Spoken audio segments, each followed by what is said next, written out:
잠깐 기도하겠습니다.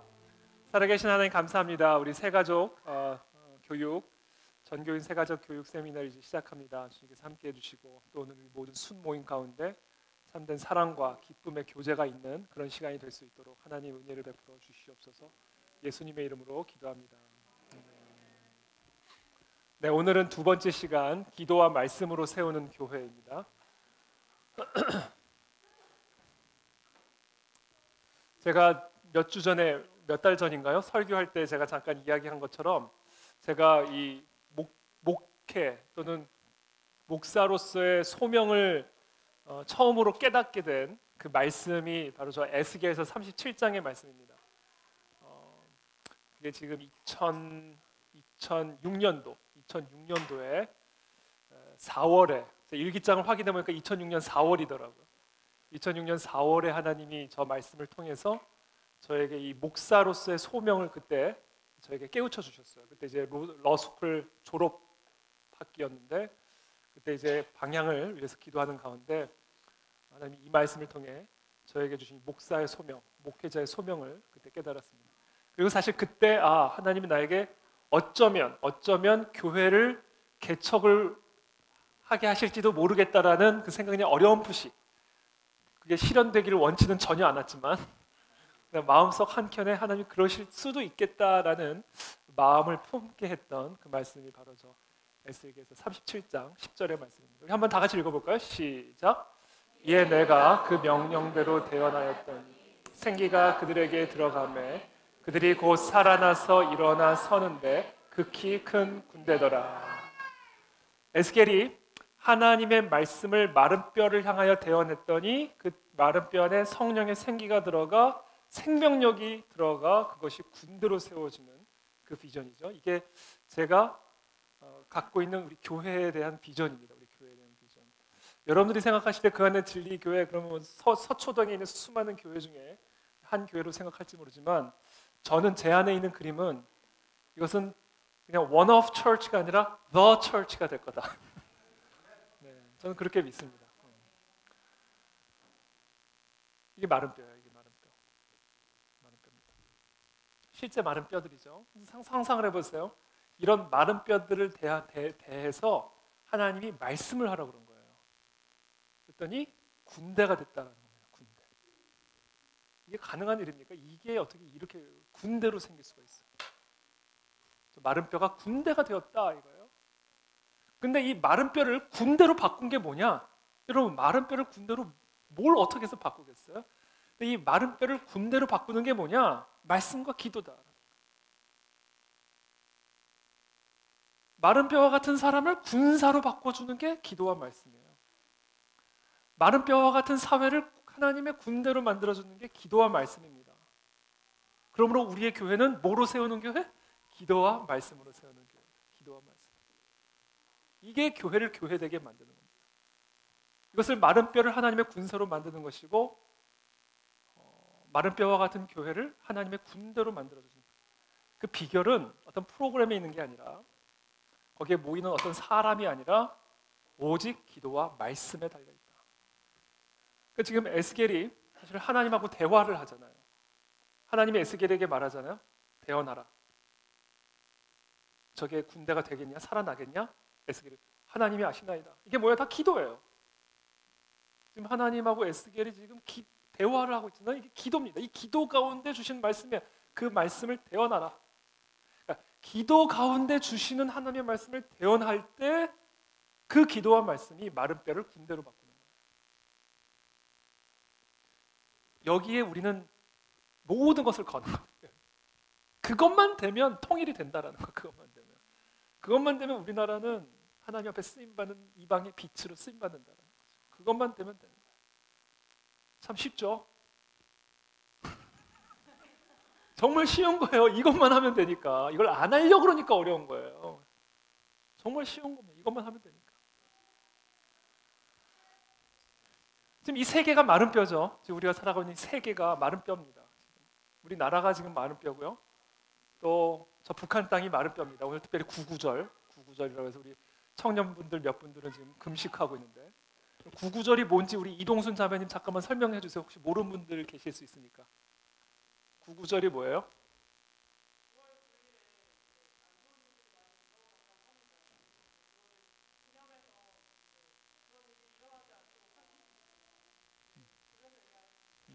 구월 9일이 또 북한에 특별한 의미가 있는 날 아닌가요? 그것도 좀 설명을 해주셔야지.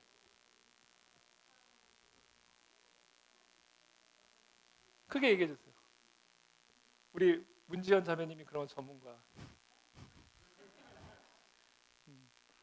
이게 건국절이죠. 북한 노동당 그 건국절이 9월 9일이. 그래서 이게 또 북한에도 특별한 의미가 있는 날인데 어찌 됐든 우리는 세계가 마른 뼈와 같은 세계다. 이 세계가 하나님의 군대가 되어지는 것, 그게 교회예요. 이 마른 뼈가 하나님의 군대가 되어지는 게 교회입니다. 그러니까 이 교회는 하나님의 군대예요. 하나님의 군대. 그러니까 지금 이 마른 뼈와 같은 한 사람 한 사람 한 사람이 하나님의 군대로 세워지는 게 교회예요. 그래서 우리 그 안에 진리교회는 기도와 말씀으로 세워지는 교회다라는 거예요. 그렇게 되면 이 세계에는 부흥이 일어납니다. 마른 뼈와 같은 자들이 기도와 말씀에 전념함으로 그리스도를 머리로 모시는 지체, 즉 그리스도를 대장으로 하는 하나님의 군대가 되면 우리의 가정이 살아나는 리바이브하는 부흥의 역사가 일어나고 우리의 나라와 민족이 살아나는 부흥의 역사가 일어나는 거예요. 그게 어디에 달렸다고요? 교회에 달렸다고요? 그러므로 그 교회는 뭐를 토대로 세워져야 된다고요? 기도와 말씀으로 세워져야 된다. 자, 이 땅에 이와 같이 기도와 말씀으로 마른 뼈와 같은 자들이 하나님의 군대로 세워지면 우리의 개인이 살아나고 가정이 살아나고 나라와 민족이 살아나면서 통일이 이루어지는 거예요. 이게 순서입니다, 여러분. 순서. 이게 지금 우리가 가는 방향이에요. 그리고 이것이 그 안의 진리교회가 특별히 이 시대 속에서 개척이 된 하나님의 시대적인 사명이기도 합니다. 오늘 우리 세종 형제님 기도 가운데 나왔죠. 시대적인 사명을 이루는 교회. 이 방향으로 가게 될 거예요. 이 방향으로 앞으로 우리 사회가, 우리 나라가, 그리고 그 상황 속에 우리 교회가 세워졌다. 그러므로 우리 교회는 기도와 말씀에 전념함으로 부흥을 통한 통일을 준비하는 교회가 된다라는 거죠. 그러니까 제가 설교 때마다 통일 얘기 안 한다고 너무 답답해하지 마세요. 제가 설교 때마다 북한 얘기를 안 하는 것에 대해서 너무 답답하게 생각하지 마세요. 우리가 이게 다 하는 게 다 저 방향으로 가는 거예요. 흐름으로 가는 거예요. 보세요. 에스겔서에게 저렇게 명령한 다음에 그 막대기들을 서로 합하여 하나가 되게 하라. 네 손에서 둘이 하나가 되리라. 저기 하나님이 마른 뼈를 하나님의 군대로 세운 다음에 에스겔에게 하신 명령이에요. 네가 저 막대기들을 합하여 하나가 되게 하라. 이스라엘과 유다가 네 손에서 하나가 되리라. 이게 지금 우리의 교회가 이 시대가 가고 있는 하나님의 역사적 흐름이다. 그래서 기도. 저게 아마 전쟁 후에 아마 한 어머니가 아기를 들쳐업고 저 본당에서 예배당에서 저렇게 기도하고 있는 장면이죠. 자세가 다르지 않아요? 자세가 완전히 다르죠. 필사적인 기도죠. 함께 읽겠습니다. 시작.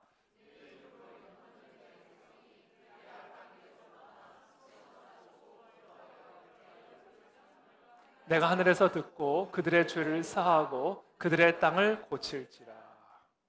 우리가 절했던 땅이 이렇게 된 거예요. 핵심이 뭐였다? 기도와 말씀에 있었다. 기도와 말씀. 그러니까 앞으로 지금 이와 같은 땅이 앞으로 그와 같은 땅이 되기 위해서 필요한 핵심 기도와 말씀이다. 바로 저와 같은 기도의 자세가 우리 안에서 나와야 됩니다. 다시 저와 같은 기도의 자세가. 다시 함께 읽겠습니다. 시작. 여호와의 눈은 온 땅을 두루 감찰하사 전심으로 자기에게 향하는 자를 위하여 능력을 베푸시나니. 저 얼마 전에 설교할 때도 인용한 구절입니다만 하나님은 지금 하나님의 능력 복다리를 누구에게 풀어줄까를 두루 찾고 있어요. 지금 이게 얼마나 굿뉴스입니까? 지금 하나님이 하나님의 뜻을 이 땅 가운데 이루기 위해서 부흥을 위해서 누구에게 능력을 베풀어 줄까를 지금 두루 감찰하고 계신다는 거예요. 근데 어떤 자를 찾는다고요? 전심으로 자기에게 향하는 자를 찾는다. 여러분 각자가 저와 같은 자세로 한번 기도해 보십시오. 여러분들에게 하나님의 능력이 임하게 될 겁니다. 우리의 교회가 저와 같은 자세로 하나님께 한번 기도해 보십시오. 저와 같은 치료가 우리 가운데 일어나게 될 거예요. 그러니까 우리 그 안의 진리교회는 바로 저 기도와 말씀에 전념하는 교회가 될 것이다. 기도입니다. 기도. 조나단 에드워즈 1차 미국 대영적 대각성 운동의 주역이죠. 이분이 이렇게 얘기했어요. 함께 따라 읽어보겠습니다. 시작. 부흥은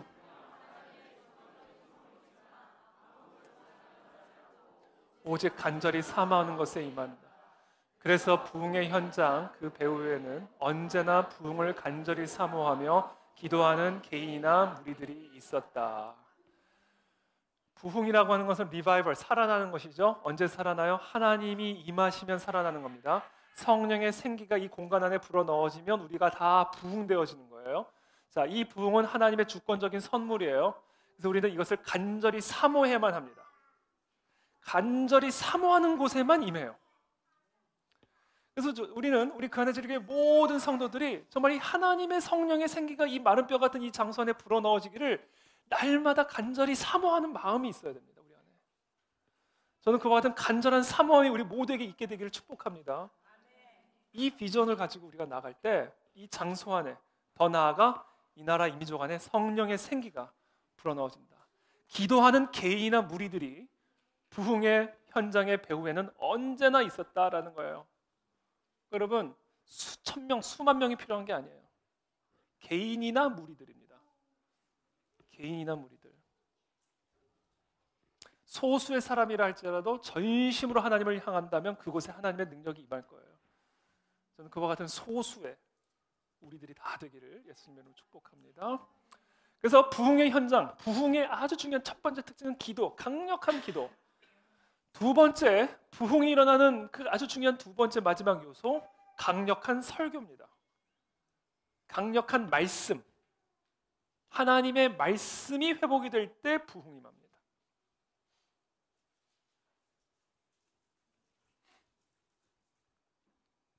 함께 읽겠습니다. 시작.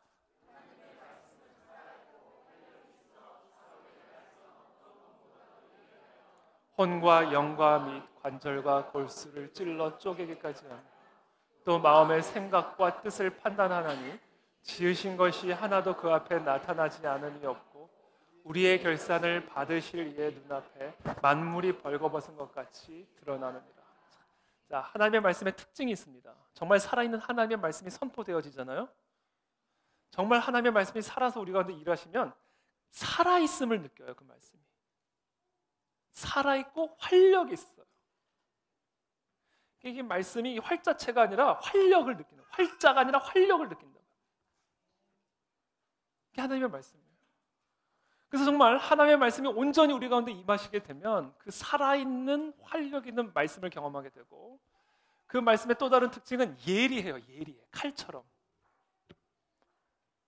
무엇이 혼과 영을 가를 수 있을 만큼 예리하겠습니까? 근데 혼과 영을 가르는 예리함을 경험해요. 그것이 관절과 골수를 찔러서 쪼개는 것을 경험합니다. 이게 다 무엇을 의미하는 거냐면 지금 우리의 영혼 안에서 일어나는 일들을 의미하는 거예요. 마음의 생각과 뜻을 판단하셔요. 판단하시고 우리의 결산을 받으실 이의 눈앞에 만물이 벌거벗은 것 같이 드러나는 게 통찰력입니다. 통찰력. 하나님의 관점으로 통찰할 수 있는 통찰력, 역사적인 통찰력, 시대적인 통찰력, 우리의 삶 가운데 일어나고 있는 하나님의 섭리를 볼 수 있는 안목이 열린다. 언제? 하나님의 살아있는 말씀이 우리 가운데 임하시면. 그래서 부흥은 언제나 살아있는 하나님의 말씀이 불처럼 바람처럼 임하시면서 우리 내면에 강력한 회심을 일으킴으로 개인과 사회와 공동체 가운데 임하시는 겁니다. 그래서 저와 여러분들이 힘을 써야 될 것, 하나님의 말씀을 듣고 묵상하고, 특별히 말씀을 대언하는 저는 이 하나님의 말씀을 두렵고 떨림으로 연구하는 게 아니라 받아야 돼요. 받아야 돼요. 물론 연구를 하지만 받아서 전해주는 거죠. 이게 설교다라는 거죠. 그것을 위해서 뭐를 해주셔야 된다? 기도를 해주셔야 된다. 거기 우리 모두의 부흥이 달린 거예요. 이와 같은 기도와 말씀이 회복이 되면 교회가 갱신이 됩니다. 교회가 다시 변화돼요. 살아나요. 또는 새로운 교회들이 생겨납니다. 그러면서 이 교회의 본질이 회복이 되고 복음이 선포되어지고 설교와 기도가 살아나고 그러면서 구제와 선교, 사랑과 섬김의 공동체들이 회복이 되죠. 그래서 먼저 기도와 말씀이 회복이 되면 먼저 교회가 회복이 됩니다. 그러면서 영적 각성이 일어나죠. 각자의 우리 성도마다 영적인 각성들이 일어납니다. 회심이 일어나죠. 새로운 양심이 생겨납니다. 그리고 기도와 말씀에 전념하는 영적 생활들이 이루어지고요. 삶의 변화가 일어나고 그러면서 가정이 변화되고 개인의 소명 의식들이 발생하죠. 내 직장, 하나님의 뜻을 이루기 위한 소명, 부르심이라는 이 의식을 갖기 시작하죠. 그러면서 자연스럽게 사회 개혁이 일어나게 되는 거예요. 부정부패가 사라지고 왜? 다 소명 의식을 갖고 일을 하니까. 음란과 방탕들이 사라지기 시작하면서 술집문들이 닫아지는 겁니다. 조나단 에드워즈가 노스햄프턴 그 교회에 부흥이 일어날 때요, 술집들이 다 문을 닫기 시작해요. 웨슬리가 부흥 운동을 할 때요, 런던에 있는 술집들이 망하기 시작합니다. 이게 다 가지를 않으니까 망하는 거예요. 우리 그리스도인들만 술집을 안 가면요, 이 땅의 술집은 아마 망할걸요. 정말이에요. 그렇잖아요. 얼마나 많은 그리스도인들이 술집을 갑니까 지금? 그리스도인들만 술집을 안 가면 술집 망하는 거예요. 술집 운영하시는 분들에게는 죄송한 얘기지만 정직해지고, 그러니까 발전과 풍요가 일어나고 사회적인 새로운 양심들이 일어나기 시작하는 거죠. 그러면서 사회가 개혁이 되고 이 강력한 이 흐름이 새로운 시대를 만들어내는 거예요. 새로운 시대. 우리나라에게 있어서는 그것이 통일시대다. 통일시대. 그러니까 통일을 이루기 위해서는 우리 안에 강력한 영적 에너지가 빅뱅처럼 폭발을 해야 됩니다. 이 안에서. 그러려면 우리가 기도와 말씀에 전념함으로 저와 같은 교회 회복을 통한 영적 각성과 사회 개혁을 통한 통일의 에너지가 이 안에서 응축돼서 폭발을 해야 된다. 기도와 말씀입니다. 우리 교회는 저 기도와 말씀 위에 세워지는 교회입니다.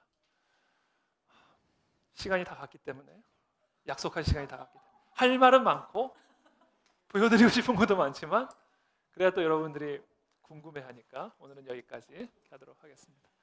네, 자, 우리 각자 순 모임을 나누시고요. 오늘 설교 말씀 아마 뭐 하고 싶으신 말씀들이 많을 것 같은데 오늘 설교를 주제를 가지고 여러분들 순에서 함께 나누도록 하겠습니다.